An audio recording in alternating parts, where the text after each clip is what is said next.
Olá, estudantes! Sejam bem-vindos à nossa primeira aula ao vivo aqui desse ano para o pessoal do nono ano do Ensino Fundamental 2.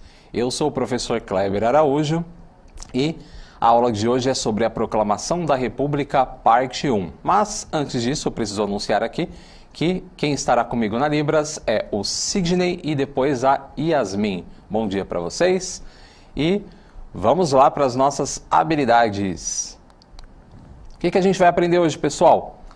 A habilidade do currículo paulista é descrever e contextualizar os principais aspectos sociais, culturais, econômicos e políticos da emergência da República no Brasil. Voltando para mim, então, pessoal, na aula de hoje, nós vamos falar um pouquinho sobre como se deu a Proclamação da República. Isso vai ser dividido em duas partes, então nessa aula a gente vai ver o comecinho, né, das ideias, a diferença entre monarquia, república e como é que surgiu aí o início aí da república no Brasil. Aí, na segunda aula, a gente vê os desdobramentos disso tudo, tá? Mas antes da gente começar a nossa aula, né, eu jogo na tela para vocês uma pergunta muito importante. Vamos dar uma olhadinha na nossa tela. Qual é a diferença entre monarquia e república? Quando a gente fala de república no Brasil, né, de proclamação da república, a gente tem que lembrar que antes, né, da gente ter uma república, nós tínhamos uma monarquia. E volta lá no desenho, por favor, pessoal, lá no slide. Isso. Temos aqui monarquia e república. Nós temos duas imagens. Na primeira imagem da monarquia, nós temos uma coroa. E na segunda imagem da república, nós temos várias mãozinhas ali levantadas. O que essas imagens elas podem representar? Agora sim, pode voltar para mim. Na monarquia, nós temos um governo que é regido, que é comandado por reis ou imperadores, né? Imperadores, imperatrizes, reis, rainhas. E numa república, nós temos um governo que é regido, que é comandado por várias pessoas. Aí, já jogo a segunda pergunta para vocês.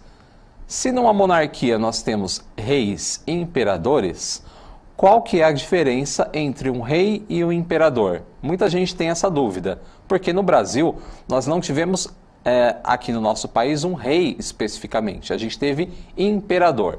E qual que é a diferença de um rei para o imperador? Bem, é bem simples. É bem simples, mas ao mesmo tempo um pouquinho complexa, tá? Por quê? O rei, ele tem um território específico para ele governar, um território que tem fronteiras, né? Ele tem um reino. E um império, ele é um reino muito maior. Então a gente tem um reino que ele tem um território mais vasto e que também está em expansão. Então, por exemplo, Napoleão Bonaparte, ele era o imperador da França. Ele era o rei da França e depois ele expande o território dele. Então ele vai dominar vários territórios. Por isso que ele vai ser chamado de imperador. Mas no Brasil nós também tivemos um império que não se expandiu assim, né? Quando Dom Pedro I ele vai ser eleito aí, né? Ele vai ser o imperador do Brasil, ele não participa de nenhuma guerra de expansão. Mas mesmo assim ele é chamado de imperador. Então esses termos eles variam muito de acordo com a política e com o período em que as pessoas estão vivendo. Por quê? Ao longo da história nós tivemos vários impérios que tinham reis. E nós também tivemos vários reinos que tinham imperadores. Então é uma palavrinha que acaba sendo meio difícil de você associar certinho, né? O que é um rei e o que é um imperador. Mas vamos se focar na questão territorial, tá? Então, se você tem um império, você tem um território muito vasto. Se você tem um reino, você tem um território um pouco menor. Beleza? Então vamos olhar aqui. E quando a gente fala de república, pessoal, voltando rapidinho, a gente está falando de um governo que tem várias pessoas no poder. Beleza? Então vamos analisar no próximo slide a questão da monarquia no Brasil. Como é que se deu a monarquia no Brasil? Vamos dar uma olhadinha aqui.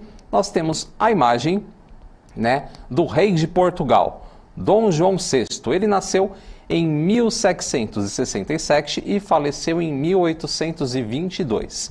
Ele foi rei de Portugal. Depois nós tivemos o Dom Pedro I, que foi o primeiro imperador do Brasil. Ele nasceu em 1798 e faleceu em 1834. E depois nós tivemos o Dom Pedro II, que foi o segundo imperador do Brasil. Ele nasceu em 1825 e faleceu em 1891.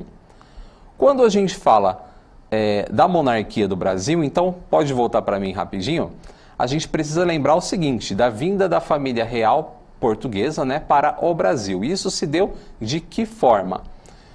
Vamos imaginar aqui que antes, né, da vinda da família real para o Brasil, nós tínhamos um conflito acontecendo lá na Europa. Que conflito era esse? Nós estamos na época em que o Napoleão Bonaparte, né, que era o imperador da França, ele estava expandindo o território dele. E ao expandir o território dele, ele encontrou um inimigo, que no caso era a Inglaterra. E Napoleão precisava combater a Inglaterra, e ele resolveu combater ela de que forma? Através de um bloqueio comercial, que ele chamou de bloqueio continental. Por quê? Seria muito difícil invadir e derrotar os ingleses de maneira bruta, de maneira em termos de guerra. Então o que ele resolveu fazer? Um bloqueio econômico. Nós vamos tentar quebrar a Inglaterra de maneira financeira. Como é que a gente faz isso? Todos os países que são aliados do Napoleão, eles não poderiam fazer comércio com a Inglaterra. E Portugal estava numa divisão, estava no impasse. Será que a gente faz acordo com a Inglaterra para ser aliado deles, ou a gente faz acordo com Napoleão para ser aliado dos franceses? E o que vai acontecer é que Portugal começa a fazer comércio com os ingleses e ele sofre uma ameaça de Napoleão Bonaparte. Ele diz que ele vai invadir o reino de Portugal. Então, depois dessa ameaça, nós temos a família real portuguesa vindo para o Brasil, né? Muitos dizem aí que foi uma fuga, né? Tem pessoas que vão falar que não é uma fuga, mas se parece muito com uma fuga, né? Então, eles saem de Portugal e eles vêm para o Brasil. Aí eles transferem, né, o reino de Portugal, né, a capital do reino de Portugal, para o Brasil. Então, a família real veio para o Brasil. E quando eles chegam no Brasil, o que eles encontram? O Brasil era uma colônia de Portugal, né? Então, eles encontram uma colônia que não é tão desenvolvida. Então, agora nós temos a família real no Brasil, né? Fugindo lá de Napoleão. Eles estão no Brasil. E o que o rei precisa fazer? Ele precisa melhorar a colônia. Então, ele resolve desenvolver o nosso país. Vamos lá para os nossos slides? Vamos lá para o nosso primeiro texto aqui sobre o Dom João VI. A vinda da família real para o Brasil em 1808 trouxe grandes transformações à colônia brasileira.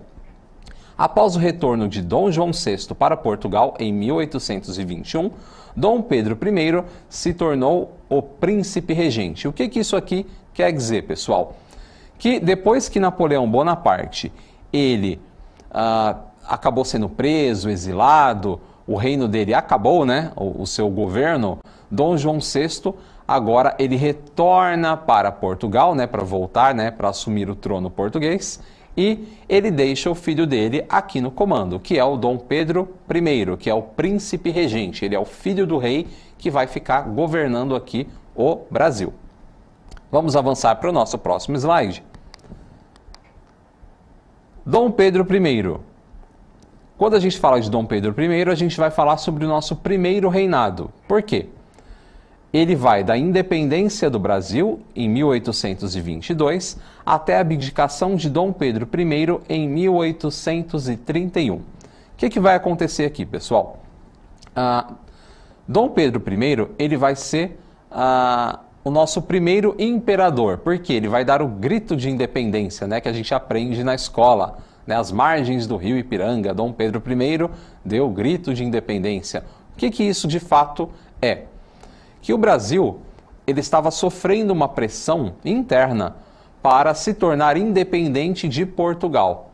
Então, o filho do rei que já estava aqui, ele declara a independência do Brasil, né, para conseguir aí se manter no poder.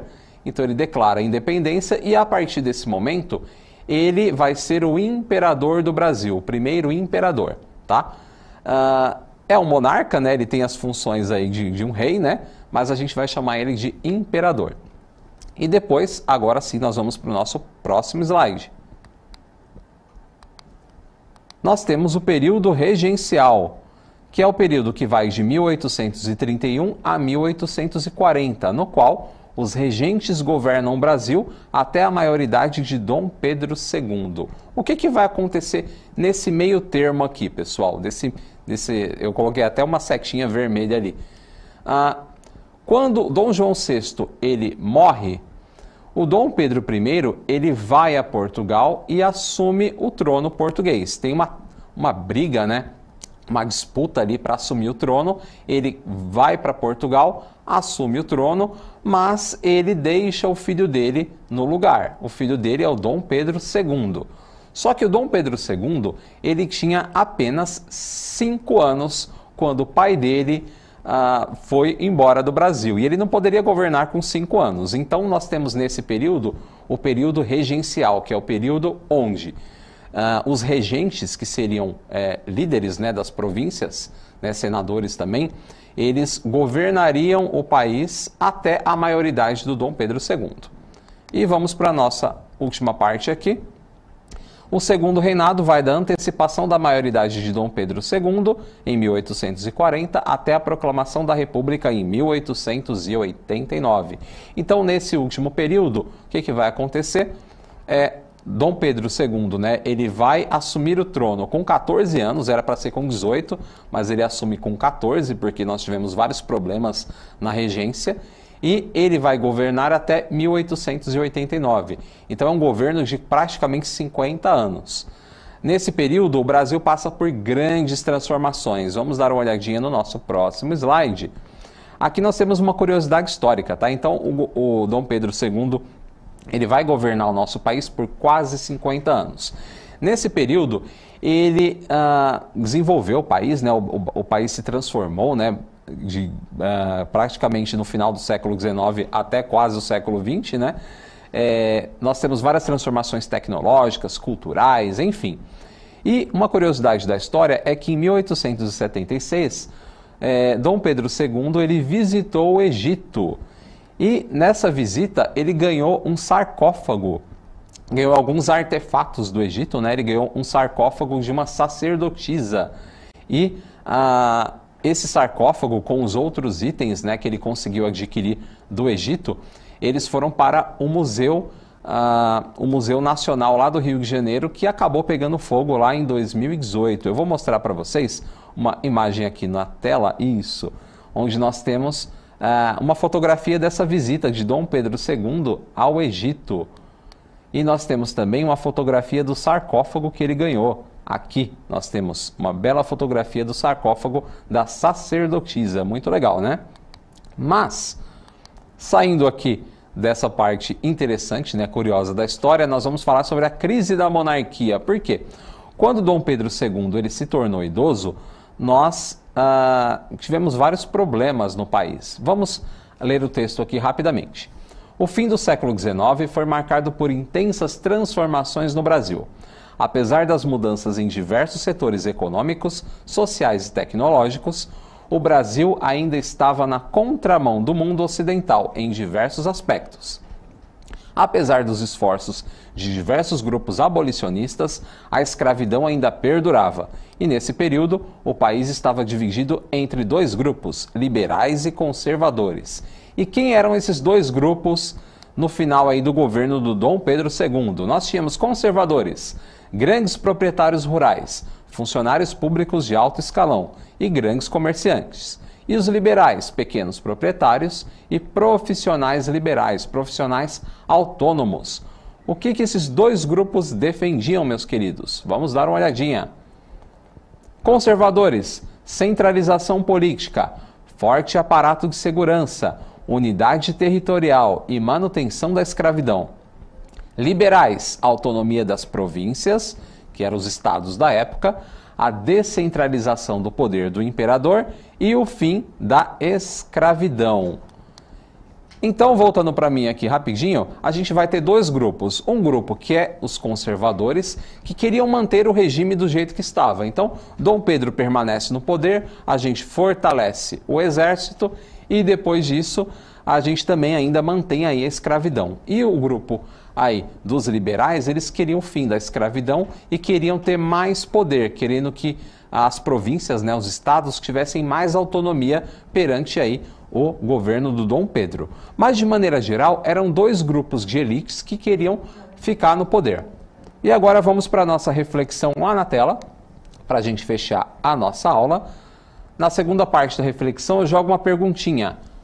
Ao nos depararmos com os processos que levaram à queda da monarquia, podemos nos deparar com a seguinte questão. Por que o Brasil ainda mantinha um regime escravocrata no final do século XIX? E qual que é o impacto da escravidão aí do Brasil, né, desse atraso nos dias atuais? Então, qual que é o impacto, né, da gente ter escravos lá no finalzinho aí do século XIX, quase começo do século XX? A gente vai ver todos esses desdobramentos na próxima aula. Não deixe de avaliar o nosso conteúdo.